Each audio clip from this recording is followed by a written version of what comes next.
And welcome back to the Imperfect Podcast. This episode I am so excited for, and I know I say that every time, but this episode, I swear, I have been so anxious and, just so excited about, and I can't believe the day is finally here. My guest in this episode is the one and only Emma Klein. She has been an idol of mine for the longest time, and I am so excited and honored to have a conversation with her. So without further ado, Emma, if you would like to introduce yourself. Hello, everybody. Hi, Gabby. I'm so happy to be here. When you asked me, I just was like, what the heck? This is the sweetest thing. It truly blows my mind that anybody would want to talk to me about anything. So thank you for asking me. And I'm just happy to be here, and I hope everybody's doing great.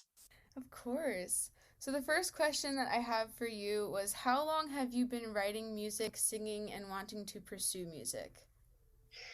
I have been writing music. Well, I've been wanting to pursue music. I don't think there was ever anything else that I wanted to pursue besides music. I don't think that I thought that there was anything beyond that. Like, from such a young age, I think when you watch Disney and stuff, like, people are singing, and then you look at the TV and people are doing music, and it's just everywhere all the time. I was like, yeah, that's the thing I'm going to do for sure.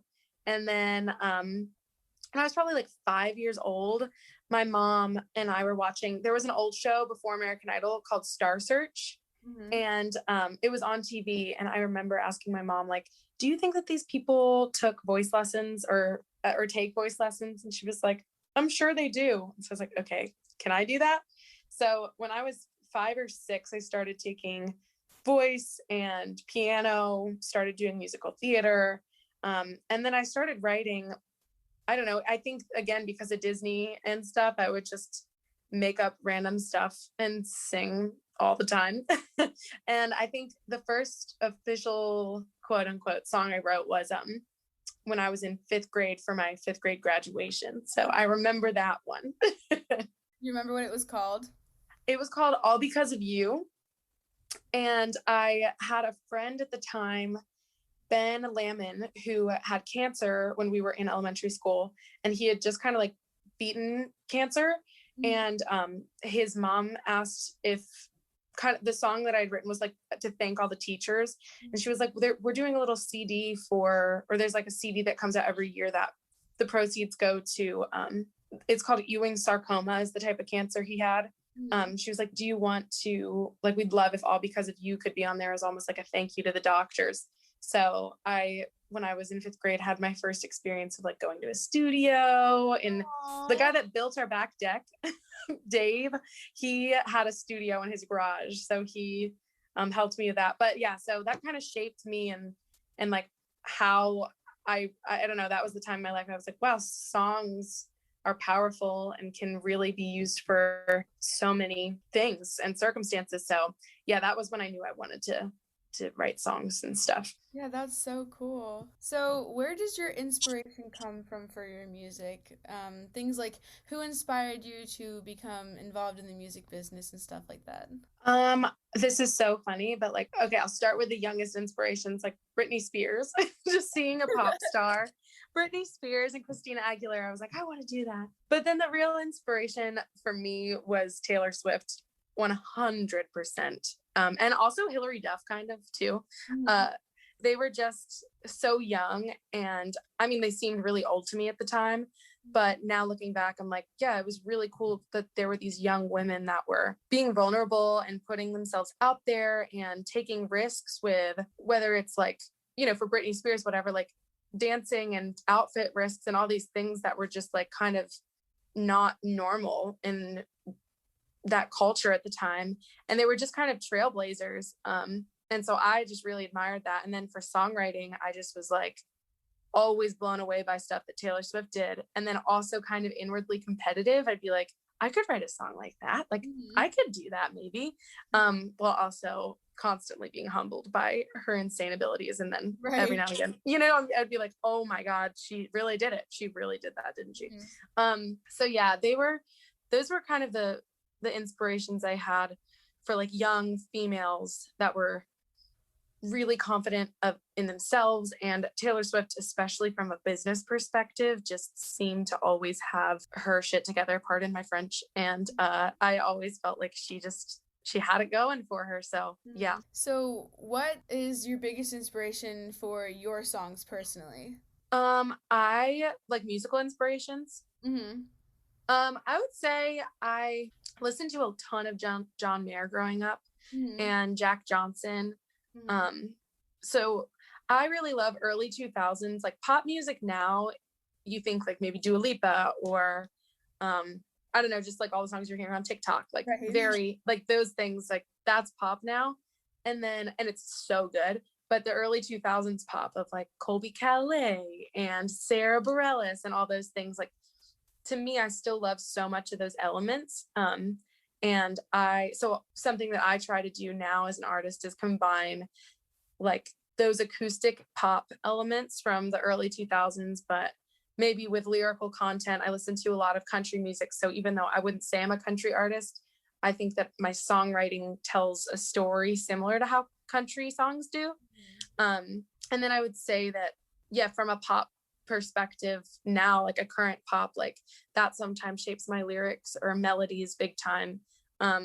But yeah, so from like the artist perspective, that's my inspiration. But from the songwriter perspective, because I also write songs for a lot of other people besides myself now, that is just, I've gotten most of my inspiration from the people that I am co-writing with all the time. And like professors at Belmont inspired me to be a better listener in writing rooms. And there's a really big belief when you're writing songs that, like kind of in the Nashville scene, that it's kind of like this spiritual experience where you're like, the song already exists and it's my job to just kind of like catch it in the wind and like notice and listen and be really present. So for songwriting, it's super collaborative, and I just feel inspired constantly by the people I'm writing with, by movies, by conversations I overhear, just by all parts of life. Yeah, I've noticed a lot on your Instagram. You do the song of a song. What do you call it? Oh, yeah. I've changed that title. Like, I'm always like new series, and then every week it's a different title, and then I stop doing it after 4 weeks. But I'm like so inconsistent with social media. But yeah, it's the songs I write based off of songs I didn't write. Was what it was initially. Yeah, and I absolutely love it. It's so creative. I absolutely love how you do that. It's so cool. Thank you so much. Well, and that's the thing too. It's like, I remember when I was a server for a while in Nashville at a restaurant, I would overhear like the craziest conversations at work. So I just had a great time always catching little glimpses of other people's lives and then jotting it down, and later that week being in a writing room with another writer and be like, I heard someone say this the other day. I think we could turn it into something cool. Right. That happened to me the other day in my religion class. Oh. Yeah, my religion teacher was going on this tangent about oh gosh, I can't remember her name, but a country artist, and he was saying that there are always love songs that are talking about like the good sides of love, but it's not a lot of songs that talk about like the bad sides of love. And he was like, someone should write a song about that. And I was like, lucky for you. You're like, oh, here you go. Thank you. So I was your religion teacher? I was like, thank you, Mr. Huber. That is a really good, yeah. I was like, that is a really good suggestion. So incredible. I cannot, well, I totally can believe Mr. Huber is still there because he's not old by any means, but it's just so funny because I also had Mr. Huber. He's been there forever. Yeah, it's so funny. That's amazing. I feel like Miss Parrish is that way too. Like she's been there forever. Well, she actually started she started when I was a sophomore or junior, I think. Really? So I had started with a different chorus teacher, and then she took over. And then so I like met her. A lot of people knew of her though, because she did a lot of musical theater with some of the students. But yeah, her first year I think was like my sophomore, junior year. Okay. Yeah. The similar thing happened to North Hartford.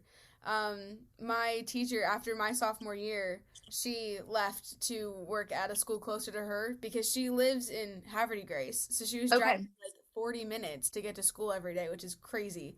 Yeah. Um, but she had been working there for like 22 years or something crazy like that. And so it Wow. was like totally out of thin air that she just, left.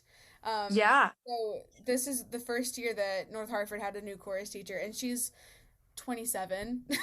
Like, she's super young. I mean, she's super That's cute, crazy. and I haven't, been in classes with her, so I don't know what she's like, but I've only Right. heard things. But I just think it's so funny. Like, after 22 years, my chorus teacher was replaced by someone who was 27 years old. That is so wild. It's Mhm. also just so funny because now, like, I'm 24 now. Mhm. And so now I have this fine line of like, I still feel like I'm 16 or 17 a lot of times, but then I'm reminded that I'm not that age often now. And I think about it now, I'm like, wow, for such a long time, even when I'd watch up movies or whatever, it's kind of a tangent, but like when I'd watch movies, I could always relate mainly to the person in high school. And now when I'm watching it, like there'll be a young teacher. And now I'm thinking about myself as the young teacher instead of always as So the funny. it's just so bizarre. I'm like, whoa, this is so weird. Or like I'll watch a Disney show or whatever. Like my boyfriend and I were watching. Did you ever watch that show H2O when we were kids? Yeah. It was so bad, like truly horrible. We were like, we just need to watch an episode. And it's just so funny because I was like, wow, I remember being little and thinking these kids were so old. Right? It's so funny how that happens. Yeah. But well, and it's the most bizarre thing because I remember being in high school, and I don't know if you're this way, but I remember thinking like people would always be like, it flies so fast. It didn't feel that way for me at the time. Like it almost was like time moved slowly, and I was in complete denial about the fact like I hadn't had to experience insane change yet. So then from like once I finally was in college, I was like, wait, there's actually another part. Like it just was a huge shift. I'm like, I just didn't really put it together that I would grow up past this. Like, Yeah. and then that happened again when I turned 22. I was like, I thought we stopped at 21, but you keep going. And you're like, okay, we're just going to keep going. Party and you're like, okay, what's next? Yeah, I'm like 22. Okay. And I'm like, oh, well, there's the Taylor Swift song 22. Cool. And then like 23, it's like, nobody likes you when you're 23. There's a song. And then I turned 24 this year and I was like, there's nothing, there's not a song that like, no one even is saying no one likes you when you're 24. It's just, you're 24. So you're just a year older. Just a year older. Here we are. Still feel like I'm 15, but whatever. So funny. I feel like quarantine is like some weird time Warp situation because yes. It feels like it's taking forever, but it's gone by so fast. Like, I feel like I wouldn't have felt this way about my junior year, but I feel like we're already in April. Like, how did we get here? I transferred, like, literally yesterday. Because I transferred in July over the summer, like, in quarantine. I transferred in July, and then we had, the school year. But how are we in April? Are you kidding? But I feel like, in the moment, like, it's like, we're still in quarantine, technically. Like, technically. Right. But, I don't know. It's so crazy. I'm like, I transferred yesterday. No, you didn't. Yeah. I know. It was really bizarre because my birthday is March 11th. And so I had my birthday last year, turned 23, and it was like right before COVID was a thing. And I think it was a day or the next day that we got the stay-at-home order. So it was like I turned 23 and then it was COVID. And then so like a year passed and I was like, oh wow, a whole entire year. Just It's wild. So wild. I can't imagine being in school at this time. Like props to you guys. I think about everybody in high school a lot right now, especially seniors that are trying to like get scholarships for sports and everything. I'm like, how are they doing it right now? Just crazy. Yeah. I mean, and I think about my brother, like he's doing college tours and stuff. Like he's had to, so he of course wants to go out of state, which I do too. So, but he's looking at Georgia Tech and Michigan State. No, University of Michigan. So he's had to drive to Michigan and then fly to Georgia to do college tours. And so he got into all these schools and then has never seen them. So it's like, I think about that all the time. I'm like, I can't imagine. You have to press the button by May 1st, and Joseph just did college tours last week. It's crazy. So crazy. And also, like, on one hand, I'm really sad for him that he had to do senior year of high school in quarantine. But on the other hand, I'm really excited that he didn't have to do freshman year of college in quarantine, because I feel like that would be like, Right. I think that we're kind of on the up and up. So like, I'm hoping that next year is going to be a little bit more normal, but I can't even imagine starting at a new school in a new state and not being able to like really see people or be around them. Like, Right. oh man. So at least there's that, but that's still terrifying to have to commit to a school after never seeing it. Oh my gosh. Yeah. So it's been a wild ride. Yes. And it's going to work out. It's all going to work out so beautifully, but it doesn't change it from being really scary in the moment. Exactly. Like, that's what, my family and I say, and we come from a religious family. So of course it's like, God's got a plan. Like but if he wants to tell us, like if he wants to let us know what's going on, that would be fine too. Just let me know, please, sir. Love you. Yeah. Thank you. Like, I love you so much. I love you forever, I promise. Just waiting. Tell me. Yeah. I feel that. Yeah. So, for those of you who are listening who don't know, Emma did attend Belmont University, which is in Nashville. So, how has your life changed, Emma, since you moved from Maryland to Nashville? Well, I certainly was under the impression that I wanted to get the heck out of Maryland. And I'm really glad that I did go to a different state and that I live in Nashville. I love it now. But man, I have come to appreciate and love Maryland so very much. I really look forward to going home now. That didn't happen for like 2 years into college. Like, I think it was when I started to like not come home for summers anymore that I was like, ooh, this is homesickness. Okay. So now like I really look forward to going home, and there's something just so nostalgic about like Ocean City and going and driving through my small hometown, and like you just appreciate it the older you get, I think. Right. And your friends that you didn't know from high school, like that you meet in college or then beyond college when you're working, once you graduate, like it's just cool to share stories about the hometown you grew up in, and it just brings you this whole new appreciation of it. But when I left Maryland, I was super pumped, and I was really excited to experience a new state and city.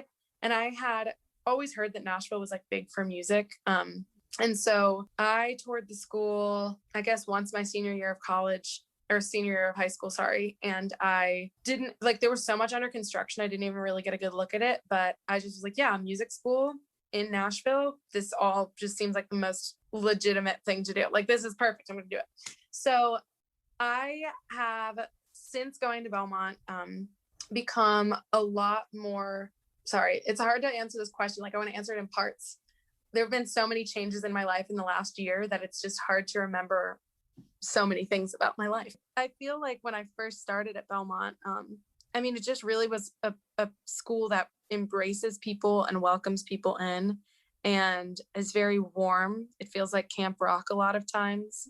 It's like truly a fever dream. You're always like, wait, where am I right now? But I love it here. And it just immediately immersed by creativity, like everywhere in Nashville. Even after graduating, like I'm not in a music program anymore, but my life is surrounded by people who are doing creative things, and I thrive off that. And professionally, like, because I went to Belmont, it was such a breeze transitioning from college to quote unquote real world. Like, I knew so many people. Most of my best friends from college still live here. And I felt really well equipped. Also, John Carroll equipped me so well for college. Like, truly, John Carroll was the hardest thing I've ever done. Like, I think if you can make it through high school, I'm not kidding, you can make it through most things. Like, I know that college is really hard for some people because it's really hard to time manage. That's a different thing. But as far as academics were concerned, John Carroll really prepared me for Belmont. So just a little side note. But yeah, I feel like I think I just kind of went off of your question. Did I answer it? I guess. I said, how has life changed since living in Nashville? Yeah, in every way. Life has changed. I have a publishing deal And I didn't know that those were a thing that existed. I didn't know that you could make money by writing songs for yourself and for other people, and you can, and that's crazy. And I'm really grateful for it. American Idol was a huge life change. I have expanded in my faith in so many ways, and then stretched even further in that and asked a lot of questions. I loved that at Belmont, you had an open space to really explore faith. So that's changed like 12 times, probably, like minimum. Like my idea of the world around me is always shifting. And I love being in Nashville because it's a town that everybody has like a lot of grace for each other for the most part. Like people are super patient and kind and considerate. And I just feel like my life in general has become, I honestly can't remember a life before Nashville now. Like it just feels like it's always been a part of me. It just feels like home. Mm-hmm. That's so awesome. It makes me so happy. I love it. It's crazy. I feel like so happy here. Mm-hmm. I feel like when I was there, I mean, granted, it was only a week, but I felt, and I feel like you were kind of saying this too, but it felt like warm, and it was always just like super sunny and like happy in Nashville. Yeah. And it could have just been the week I was there with like really nice weather, but I don't know. I just felt like everyone there like wanted to be your friend. Like our Uber driver, Mm-hmm. we had an amazing conversation with him. Turns out he played as like the bassist for Jeremy Camp on one of his tours. So we just the whole way to camp, we had a super long conversation, and it was so great. I was like, I felt like I knew this guy my whole life. Yeah, that is how it is here. Like it's never, I think that if you had done this interview with me like a couple of years ago, I would have been like more like shocked about it. But now it truly feels like just, I'm like, yeah, this is how people are. But I remember the culture shock from like Maryland to Nashville of people holding the door, like men holding doors for you, and you being like, oh, thank you. Like, are you hitting on me? No, they're just kind, or just like people really stopping and asking how you are and caring about it. And I will say you got really lucky that it was a super sunny week. There is something about Nashville weather is either perfect or it's kind of like Maryland weather, honestly. Like when it's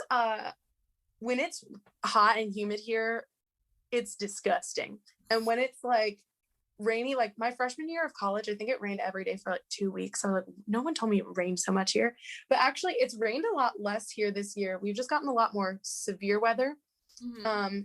Another thing that's changed for me, not in a good way, allergy is horrible in Nashville, so just be prepared for that. But yeah, even it's kind of like when I went to Ireland, and it's always dreary there, but everybody there's so friendly. And it's kind of the same thing in Nashville. It's like it doesn't matter if it's like beautiful outside, which a lot of times it really is, or if it's the dreariest week of your life, people are going to be kind. And I love that about it. Yeah, I feel like everyone in Nashville kind of has like the next door neighbor kind of vibe. Like everyone's just, they want to be your friend, and they want to like, look after you and stuff like that, which is, super great. It's so good. It's this beautiful combination of like understanding and ability to progress with wherever culture is kind of moving, but also keeping that old-timey feel of, or not old-timey, but like just like rooted in loving your neighbor, like really. And like any city, there are places that it doesn't exist in Nashville too. It's not like perfect, but I would say overall, like there's a huge, if you walk around Nashville and then you walk around New York City, you're going to tell there's a difference. And both are wonderful for their own reasons, but I prefer Nashville. Right. Personally, So you mentioned earlier that you were on American Idol, and I'm not sure how much you can say about this, but I'll say anything. I'll spill all the tea. Yay! But what was your experience like, and why did you decide to audition? So I had auditioned for The Voice like 7 times before, and I auditioned for American Idol once, the X Factor once, America's Got Talent once, just like in my life. The minute that I was old enough to, I think at like 15 or 16, my mom and I would just like go take day trips to New York, New Jersey, wherever, and just make a fun thing out of it. And I learned pretty quickly in those experiences, like, have you ever auditioned for one of the shows? Mm-mm. Okay. If you I've been thinking about it, but I haven't done it yet. You should just go do it, because here's like what to expect if you're going to go do the casting call. Like the odds of you getting on a show if you go to an open casting call, I mean, slim to none. It's insane that happens to people. Most of the time, people for these shows do like get a like skip the pass round. So there's usually like 5 or 6 auditions before you actually make it to the real live audition with the judges on Beyond TV. So like that surprised me the first few times. So it's just so good though, because you spend the whole day surrounded by people who are different from you, but so talented and like funny and cool. Just like really good way to see all kinds of musicians in the world. And then it just like gives you more confidence in yourself. And like I've been rejected so many times, but it just was always so worth it. Great experience. Would highly recommend if anybody that's listening has ever been interested, even if you're like, I don't want to be a singer in life, like just like go do it. It's fun. It's really fun. You learn a lot. So anyways, I auditioned for American Idol because Walker Burroughs, who was one of my best friends at Belmont, we were in Belltones together. Which is an a cappella group at Belmont. He texted me I don't know if it was the summer before my senior year. I don't know when he texted me, but he was like, I just got an audition for American Idol. And I was like, dude, that's great. Like, that's awesome. He was like, yeah, I gave them your name, so you might be getting a call from them as well. I was like, okay, cool. And at that point, I was like at Belmont for 4 years, and I had learned about the reality TV thing. It's TV. And in Nashville, you're really part of the music industry. Mm-hmm. So you just see like, wow, there's so many other things to do besides be on a reality TV show. And oftentimes what can scarily happen is that if you do a reality TV show and you win, then they kind of have control over who you become as an artist. Mm-hmm. So if you have a firm grip of who you are as an artist, as a writer, whatever, you're probably going to be fine. But I was really, really nervous and hesitant to audition because I was like, I feel like I'm on a good path. I'm about to graduate from college and I want to go travel for a while and then come back to Nashville and try to get a pub deal. And I was scared if I did a reality TV show, I wouldn't get taken seriously as a songwriter, which was silly of me to assume. But I went to a hotel where the executive producer Audition was, and I sang a song and it was so chill. And like literally every step of the process, I was just like, so comfortable with not making it anywhere. I was like honestly hoping I wouldn't, because I was just like, I just want to graduate and be done. And so I would just always pray. I'd be like, God, if I'm not supposed to be here, just shut the door. I don't care. Seriously, you can shut it. Mm-hmm. And I auditioned. And then right afterwards, I like started talking to this woman. She was like, cool, well, we'll see you in a month for the TV audition. Like, what? That was the easiest thing I've ever done in my life. Like, that makes no sense. So I was like, okay, see you then. So I called my mom and I was like freaking out. I'm like, yeah, I'm going to go audition in front of Katy Perry, Luke Bryan, and Lionel Richie next month. Are you guys free to come? So like I drove up with my best friends, and Walker had his audition, I think the week after mine. And the audition process was crazy. It was insane. Because I had done so many auditions before, but I hadn't done it in front of cameras. Right. And that was really, really jarring because like, yeah. And my family had been going through a lot of stuff. Like my brother has a brain injury, and that's from a suicide attempt that happened maybe 2 years ago now. And I had told them about that when I was auditioning for Idol. And so that was a hard thing to balance, like, because I wanted to bring light to our family situation in a positive way, but I also didn't want to be like a sob story that they use to get viewers, right, or me to be on the show. I was like, if I'm going to be on the show, I want to be on it because I'm supposed to, not because like something horrible that happened in my family like gets us sympathy, you know? Mm-hmm. But now I can see it wasn't so black and white. Like I was supposed to be on the show, and what happened to my family was a big part of that. You know, like I have seen I've met so many people after that experience that have gone through very similar things as I have. And we've been able to connect and heal together.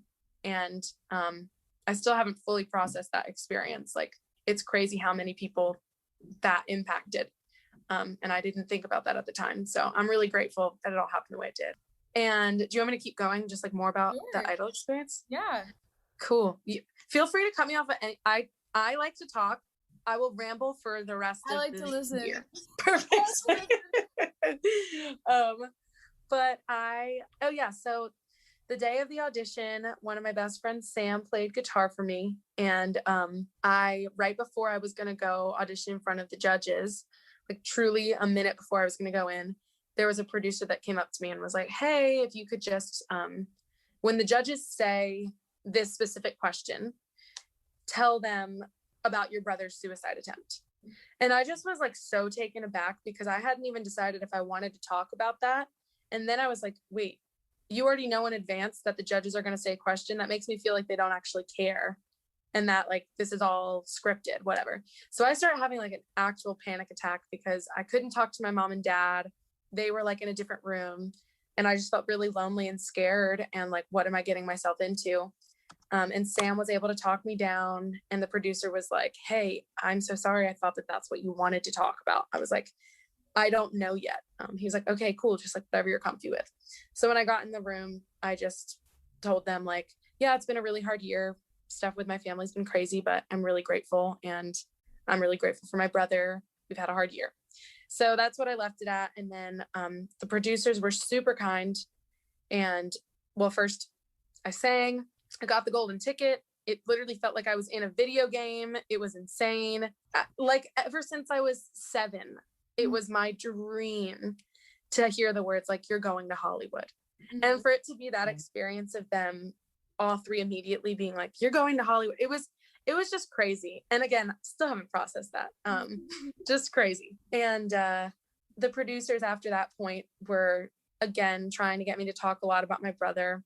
And this was the moment in my life that changed where I was like, I am not going to do things to please people anymore because I'm such a people pleaser and I'm not going to do it. And if I'm truly supposed to be here, I had words with God. I was like, if I'm really supposed to be here, if that's how this whole thing works, I need to be like my most authentic self, say no when I need to say no, say yes when I need to say yes. And then I'll know, like, I was totally myself. So if it worked, it was supposed to. Because oftentimes I'll kind of manipulate situations. And I didn't know this till like later in life, but like I'm a people pleaser. And by that, it's like, oh, if I get the feeling that somebody wants me to do a certain thing, I'm going to do it because I feel like that'll get me to where I want to be.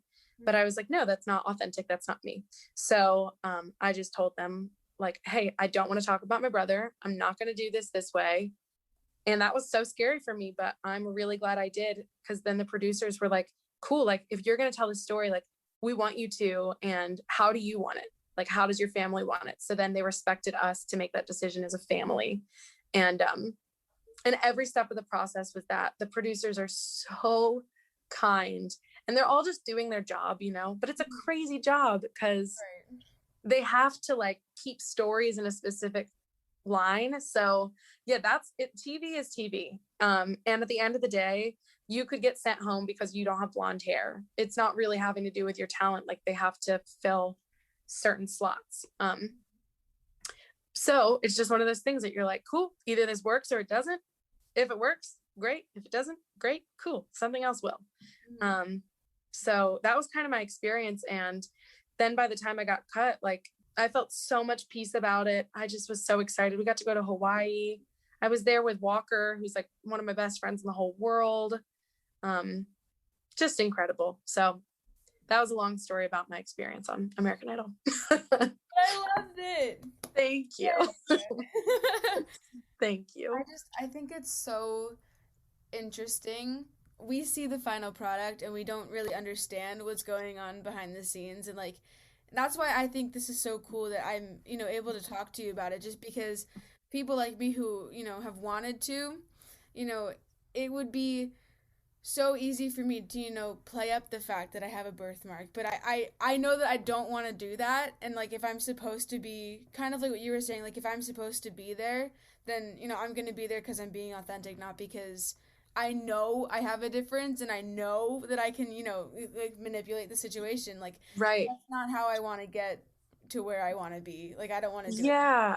And that's the thing. Like, you also don't want to hide it because you're like, this is a part of me. Like my story is a part of who I am. Your birthmark is a part of who you are. So obviously you'll carry that forever. So, and I'm still like, my family situation is still so fresh and new that, you know, there's no perfect way to handle anything, but I'm still learning every day. Like, cool. Like there was a long time where I was sad and I was like, is this supposed to expire? Like, am I supposed to stop talking about this? Or like, it's pretty taboo to talk about certain things, but then it's also like expected at the same time. Like, I'm sure if you try out for American Idol, they're going to, and you're not wearing foundation that covers your birthmark, they're going to ask you about it.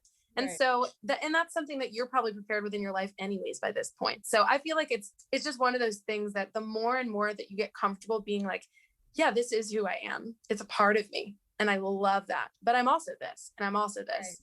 Right. But like you can shine a light on it and say like, if anyone else struggles with this, like you're not alone, you know? Right. And balancing all those things at once. Yeah. It's challenging, but beautiful. Mm-hmm. I literally just thought of this and I was like really proud of it, but I used to wear a mask to cover it. And now I've gotten to the point where, you know, I don't want it to be a mask that I'm now hiding behind. Like it's there and I know that, and I'm going to let the world know that, but it's not going to be I don't stop here. You know what I mean? Like I don't stop on my cheek. Like there's so much more to me. And like, if you want to know my story, like I'll tell you my story because it's a pretty fun story, but I'm not going to like, you know what I mean? Like it's there's so much more than just, you know, what you see. Yes. And I think that the more and more that we just stay in tune with like, and stay centered with the light. This is a very yoga-esque thing. I've been doing a lot of yoga, but like, I think that everybody just has a light inside themselves that's like, doesn't matter who you are. And I feel like it's very constant, and maybe you want to call that your soul, the Holy Spirit, whatever you want to call it, but it's so beautiful. Like when you stay in tune with that thing that centers you, it's really hard to let your ego be involved, you know, or it's not hard. Your ego can always kind of sneak up, and it's important not to hate that. Cause of course you're probably gonna, like for me, there was an egotistical part that thought like, I've wanted to be on one of these shows forever, but I never had a story. And now I do. And like, that's kind of cool that I'll be able to use that. And then I would hate that thought. I'm like, I can't believe I just thought that about this horrible thing. But then I was like, you know what? No, like it's true. Like this story is helping me get to where I'm going to be. And I can either hate that and feel guilty and horrible, or I can just embrace that and be like, yeah, like I'm glad that I can be here, really not happy about what happened to my family, but like there's a beauty thing. There's a beautiful thing that comes out of, there's beauty that comes out of all things. Yes. And that's why, like, and I think the easiest way to remember that is like a rainbow, because after a stormy and a gross and a mucky gray day, there's just a beautiful like splash of color in the sky, and God's like, here you go. Yeah, I know. That's my thing. Like when I get really stuck in my head, which is often, I just am always reminded constantly by nature, like how like there's so much room for growth, and nothing in nature is perfect, but it's also good. And just like this winter was really brutal, and I'm not a cold weather person. And it's funny because I feel like in the winter, people are always like, hold on to the changing seasons that are going to come. And I'm like, I want to be present in the winter and everything, but also this sucks. And that just like became really spring in Nashville, probably in Maryland too. But I was like, every time it's this beautiful sigh of relief of like, yeah, the world doesn't stay one way. Like it is ever growing, ever changing. And so are we. Like it's cliche, but it's true. Yeah. That's why it's cliche, you know? Yeah. And like, I feel like it's so often that people, you know, like you were saying, get stuck in their head and they get caught up on, you know, negative things. And it's so easy to get caught up on negative things as opposed to positive. And, you know, I don't know why that is, but I mean, it's, you know, negative. We look for negative more often than we look for positive, but I feel like the world around us is just such a good reminder that like, you know, the state that we're in now, we're not going to stay in forever. Like if the world can change, so can we.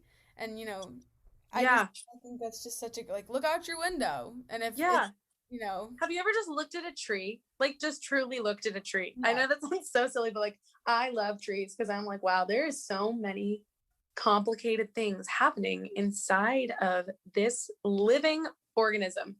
And I don't judge it. I don't hate it for when it loses its leaves. I don't hate it for when it rains or gets scratched or like there's a weird outcut. Like, you know, it is what it is. And I am what I am. You are what you are. And that's so beautiful to embrace fully embrace those things. Yeah, I love that. And I love your perspective on everything. Like, I truly can't believe you're 16. That's crazy. You probably get that all the time. Thank you. I mean, I've heard it like once or twice. Yeah. Like, I mean, like, I'm not gonna tell you I've never heard it before. Yeah. I feel like just the past year and a half, maybe my faith in itself has gotten a lot stronger. But I feel like because of that, I've had more reason to reflect. And I've had, like, I've given myself more opportunities to just, like, I don't know, look at life. And I'm like, I know that life is not easy ever, but especially not now. Mm-hmm. And I'm not ignoring that, but I feel like going through every day looking for the things that make me happy and make me want to keep going and, you know, make the people around me happy, like looking for those things makes every day more exciting. Mm-hmm. And like I look for the little splashes of color and Yeah. that's not so colorful. You know what I mean? Yeah. And that's so beautiful. And like, there will come days, like, cause I remember I am that way too in a lot of scenarios. And I remember growing up being only that way. And I think that it was when everything happened with my brother that for the first time I was like, yeah, I could look for the good and I could look for the beauty and I know it exists. Mm-hmm. But I felt this thing of God being like, there's a time to be sad. Like there is a time to just be an effing mess. And there's something beautiful in that too, just like the allowing. And man, does that make me so uncomfortable to do. I freaking hate that. But I went through a really long period this year where I just like stopped looking for beauty. I think I just got so bogged down. And that's such a beautiful reminder. Like there is always color. Mm-hmm. And it's okay if you're not always the color in the day. Like, you know, because even gray is a color. Yeah. You know, like you can be that thing. And that's so important. I love that. And you just have such a sunny disposition, but not in any way in an inauthentic way, if that makes sense. I feel like it's easy to be inauthentically positive, and you are very authentically positive. And I can tell that's because you have that centering, like you were talking about, you know? So. Yeah. And I feel like a lot of people, like, I'll be honest, there are days when, like, you know, I don't want to be sunny because, I feel like, and I mean, it gets hard sometimes because people, you know, expect me to be the happy one who's like always smiling, because I do smile a lot and, you know, I do tend to look for the good.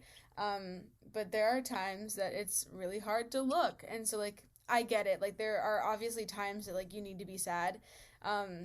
But there's always going to be something around you that will be that color. Even like what you were saying, even when you are the gray, there will always be something. It's like a cardinal in the trees in the winter.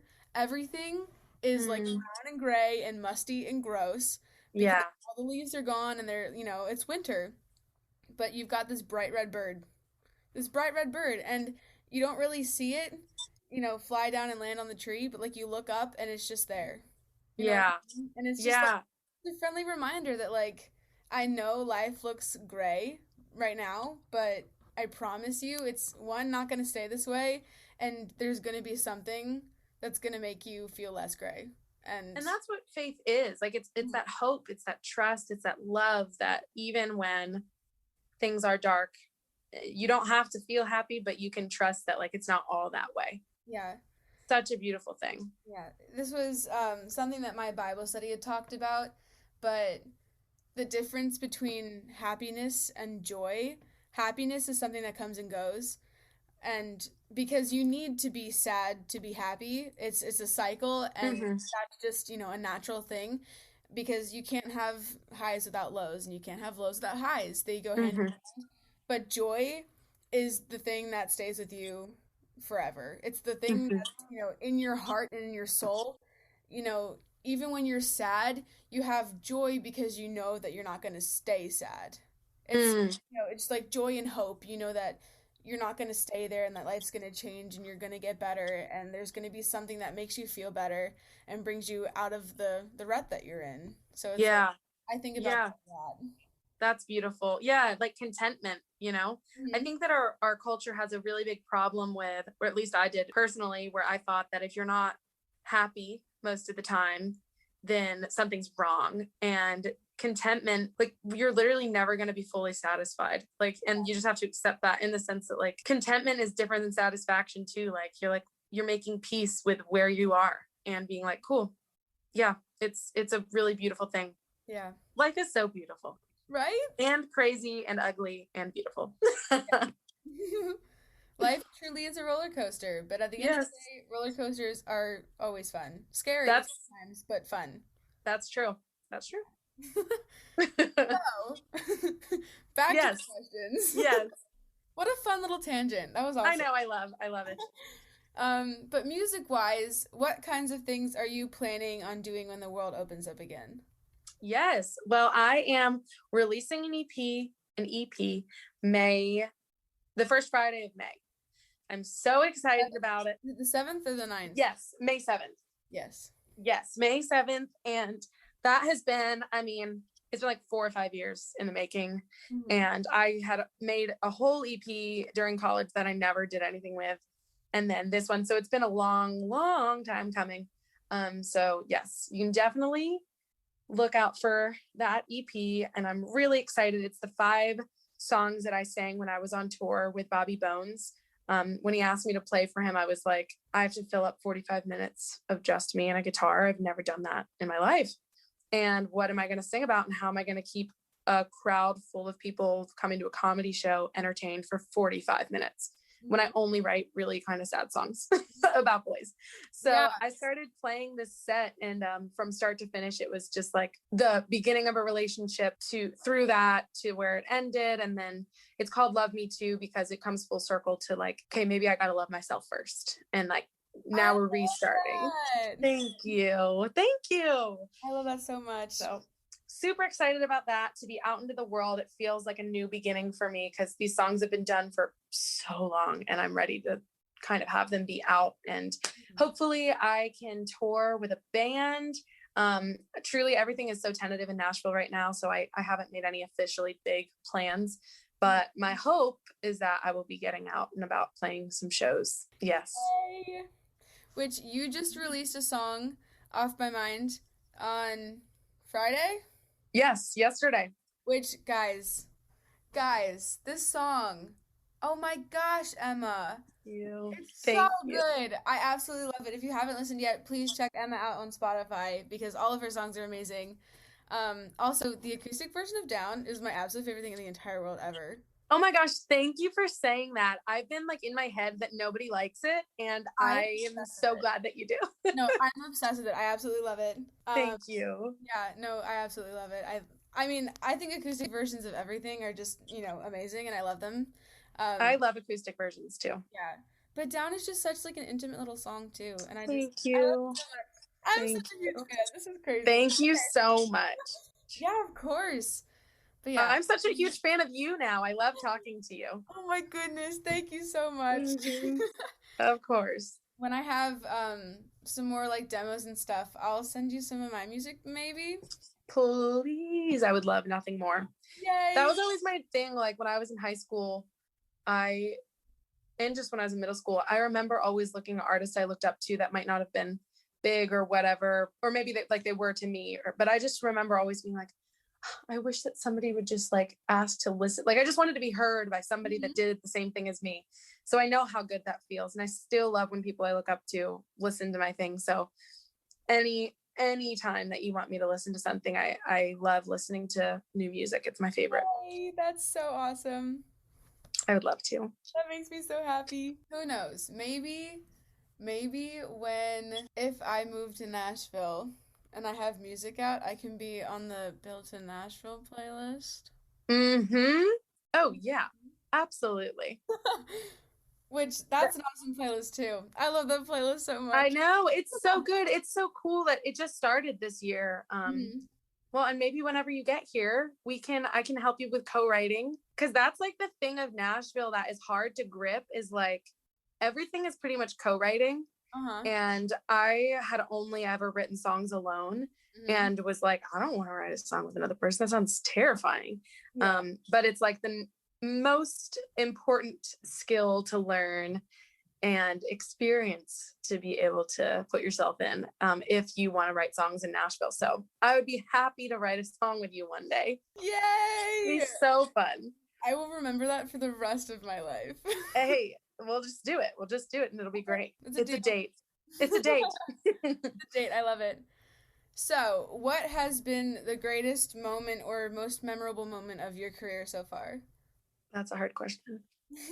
I would say the first show I played with Bobby was the coolest experience. Like, not the one when I played piano for him, that was insane because I don't play piano, so that was terrifying. So not that one, but like when he asked me to open for him, we played at this beautiful stage in Denver, Colorado. And we flew out on a private plane. It was freaking crazy.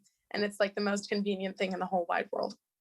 But so we did that. And I was like, where am I? What is going on? And Walker and I were just always like, what is going on?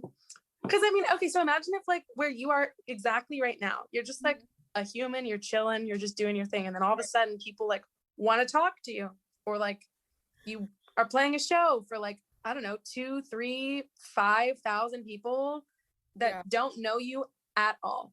Mm-hmm. Nobody knew who I was. And it would always be funny because after the show, people would be like, oh, I voted for you on Idol, and be like, I never got far enough to vote for. So like, I know you didn't, but that's okay. That's like, I don't care. Don't lie. It's just so for you too. yeah, exactly. So funny. But anyways, the show in Denver was incredible because it was the first time I ever told that story. I felt every song so deeply, and the crowd response was insane. People stood up, and Bobby's manager was there, and he is who helped me get my publishing deal. And I just was completely blown away at the confidence that I could have in a moment like that. Like, I didn't realize that I could be so confident in myself to like stand alone on a stage and be so imperfect. It was so imperfect. Mm-hmm. And that was it was my favorite moment ever. Like, getting a standing ovation after that first show was absolutely crazy. Yeah. I was so high on that. And I just was like, I want to do this every day forever. And then of course, you know, there were moments in tour that didn't feel that way. Like, there would be venues where people would be talking while I sang, or I would really be in my head the whole time, or I'd gotten so used to saying the same story over and over that I would forget to like be a person, and it just would feel like autopilot, and that was hard. There was a lot of stuff that was hard, but like, I will hold on to that moment so dearly. I loved that. I also really loved sleeping on a tour bus. We did that one time, and Walker and I had bunks next to each other, and that was really fun. But yeah, that was my proudest moment for sure. Yeah, that reminds me of one day at church, I was leading a song, and it was like the first time that I had led a song in a lot of years. And it was a song that I really loved. I think it was Who You Say I Am by Hillsong. So good. Which I just love that song so much. And so I was singing that song, and it was the first time that my voice in my ear wasn't louder than the congregation. And so I heard everyone singing with me. It was like the really quiet part. And I almost got emotional. I was like, I can't cry in church. Oh, come to Nashville. Everybody cries in church. It's crazy. I love it. I was like, I'm leading, like I gotta, you know, pull myself together. But it was just so cool. Like, it was the first time that I had led a song. It was also one of the first times I'd worn heels in church, and I was like, girl, okay. I feel so grown up today. You're like, man, I am here. That I'm here and I'm ready to worship. Yes, that's amazing. Yeah. I started leading worship in college, and I don't anymore, but I started leading worship at like a little youth thing. Mm-hmm. And it was just so funny because like it'd just be like 10, 15 or 16 year olds in a room that did not want to sing. Right. And I would just be like trying, and I'd be like, yeah, it's cool. Like, I'll just sing. You just keep doing the whatever dance you're doing back there. They're doing what is that? The nene. Yeah. I was like, I don't know what's happening right now, but that is totally fine. But yeah, there's some powerful moments. music is such a powerful thing, and it's so beautiful. The church I used to go to in Nashville, they're like, it's funny because in Nashville, everybody's a really good singer for the most part. So it would just be like moments like that all the time of just people like everybody just singing in like 3-part harmony perfectly. And we'd be like, do we sound so good right now? You're like, is anyone recording this? Because I know. love to like post it somewhere. But yeah, there was definitely, oh my gosh, one time there was a little baby and his mom was holding him and something happened and we were singing a song and a baby went like, put his arms up and I was like, what did I just witness? Started crying because it was so cute. Oh, so man. funny. That's So funny. So beautiful. I love that. Yeah. Yeah. I haven't led worship in a while, and I kind of miss it, but my church right now is singing with masks on, and it's so hard. Yeah. Yeah. At the same time, I'm like, can we not? I know. I haven't gone or seen, like, my church isn't in person anymore, and I don't really go to that church anymore. I've just kind of like taken a little bit of I've been doing a Sunday thing where I go and my friends and I go hang out with some homeless people in town. And it's been like a really nice thing to do on Sundays, but leading worship is a really fun and scary thing to do, because there are days where you're like, man, I'm struggling with X, Y, and Z, and I have to stand here and like lead something. I think that a truly good worship leader, it's like such a hard job. Like, and I'm always so impressed by people that can do it in such an authentic and real way. Like, very cool. Awesome. So you just mentioned hanging out with the homeless, and I've noticed a lot on your Instagram, you ask people to Venmo you to help pay for like ponchos and bags and sleeping bags and stuff like that. So what inclined you to do that? Like, what sparked the idea and what allowed you to follow through? Because I think that is a really cool thing.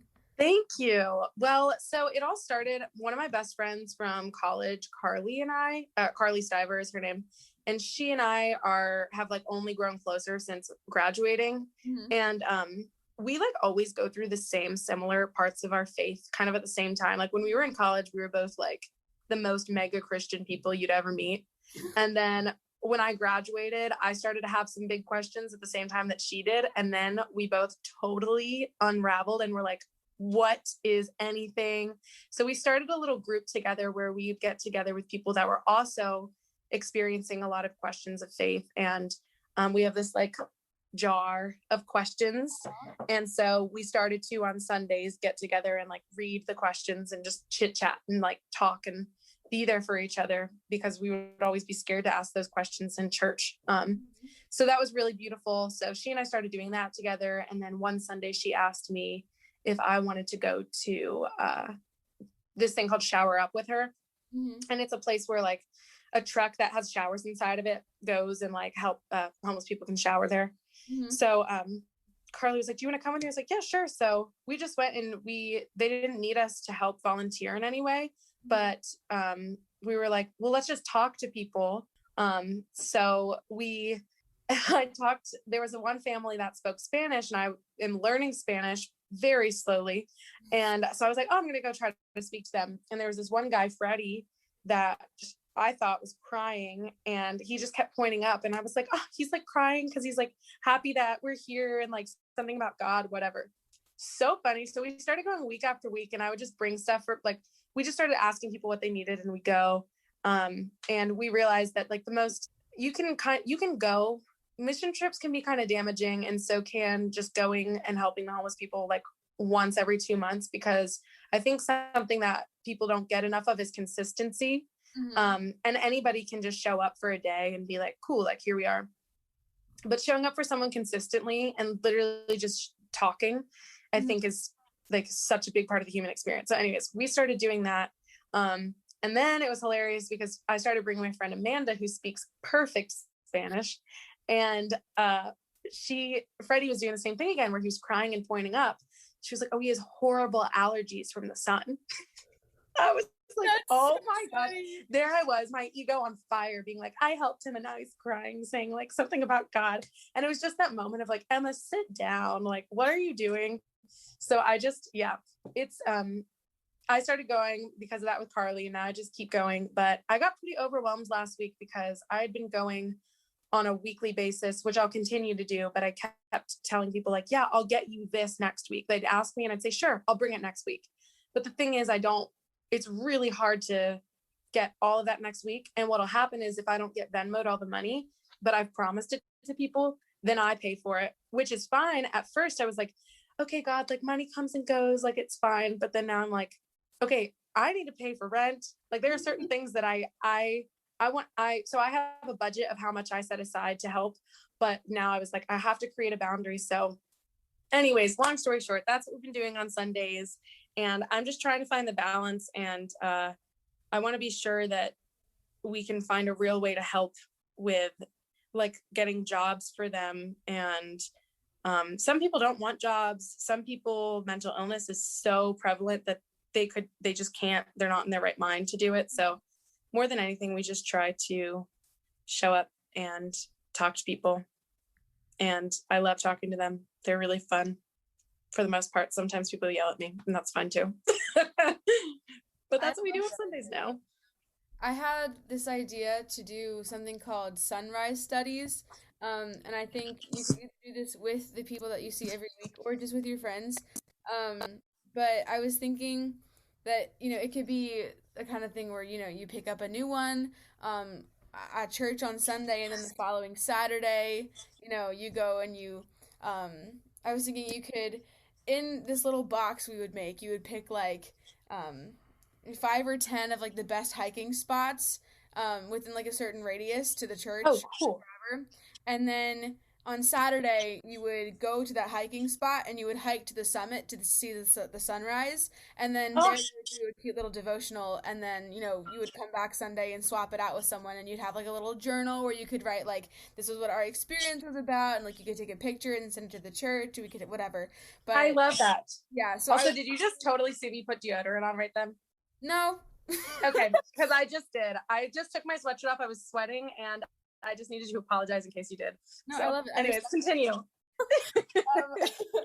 But I think this could be something that you could try to maybe, I don't know if they would be willing to hike. And if the people you don't see every week, or if the people you see every week aren't willing to hike, you could just do this with your friends whenever. But try and catch a sunrise with them. Go on a hike and catch a sunrise and then do a cute little devotional. I love. And just, That's so beautiful. Again, I love that idea. That's in the sunrise. I should do that with Carly. We would love that. Mm-hmm. That's such a good idea, though. Yeah, there'd be a couple people I'd be a little scared to go hiking alone with in that crew, but there would be some people that I would love to go on a hike with. So I will definitely keep that in mind. And it's so funny because some of the homeless people come up to us and be like, hey, like you need to be careful of that person. And we'll be like, they're fine. Like, and it's just so, you're like, you just never know things. So, and Carly and I always joke, we're like, this is so dark, but I'm like, Carly, if anybody's going to get murdered, it would be Carly, because she is just the person that is always like, oh yeah, down a dark alley. And I'm like, no, like come back. Like love people, but love them smartly. Yeah. So yeah. Just so funny, but yeah, that is such a beautiful idea though. I love that. Yeah.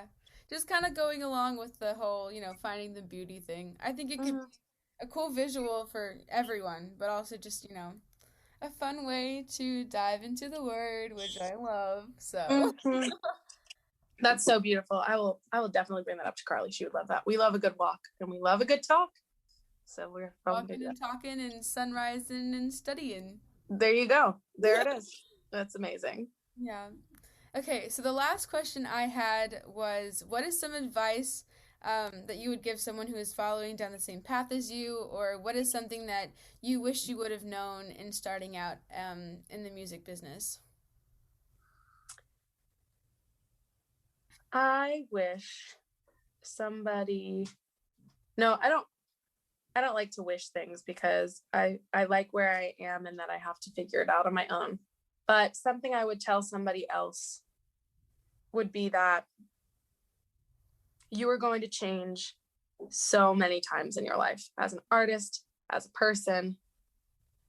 In every way, you will change from time to time.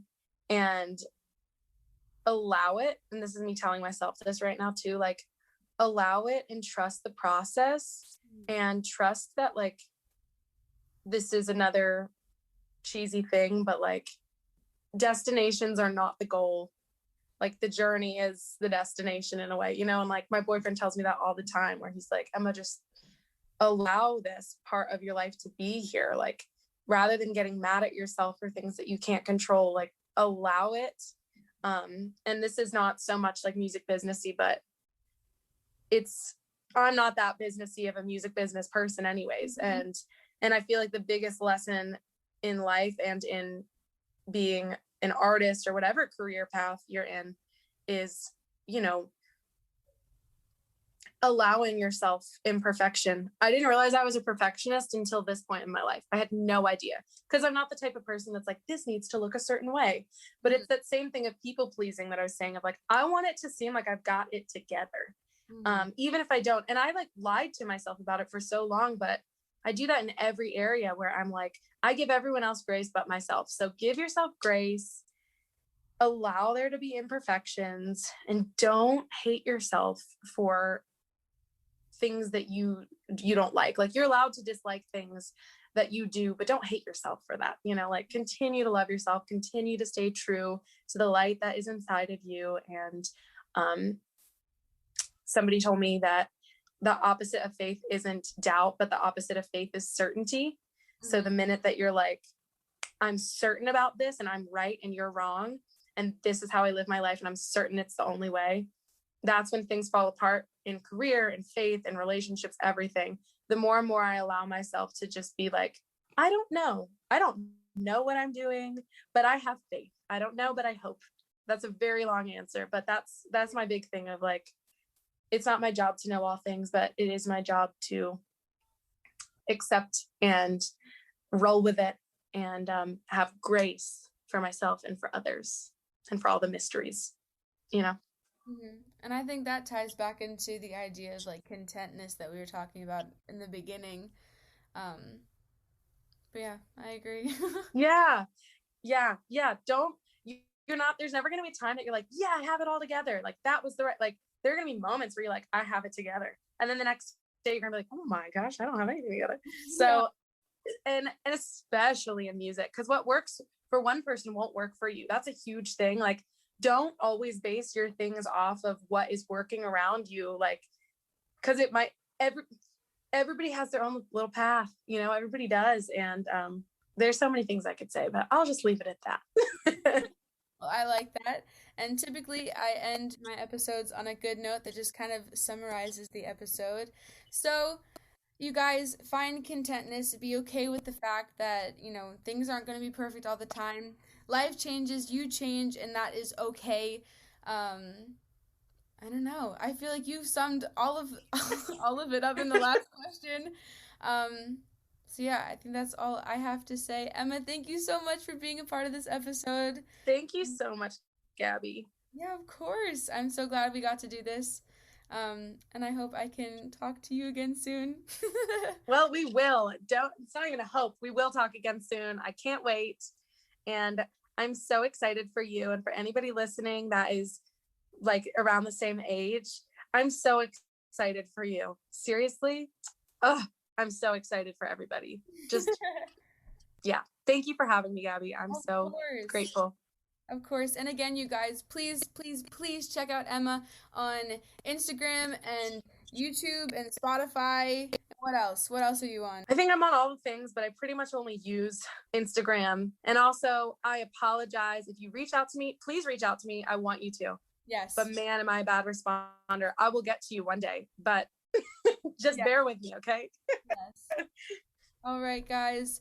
I think that about wraps it up. I will see you all in the next episode. And again, thank you, Emma, for joining me. Yes, thank you. Bye, guys. Bye.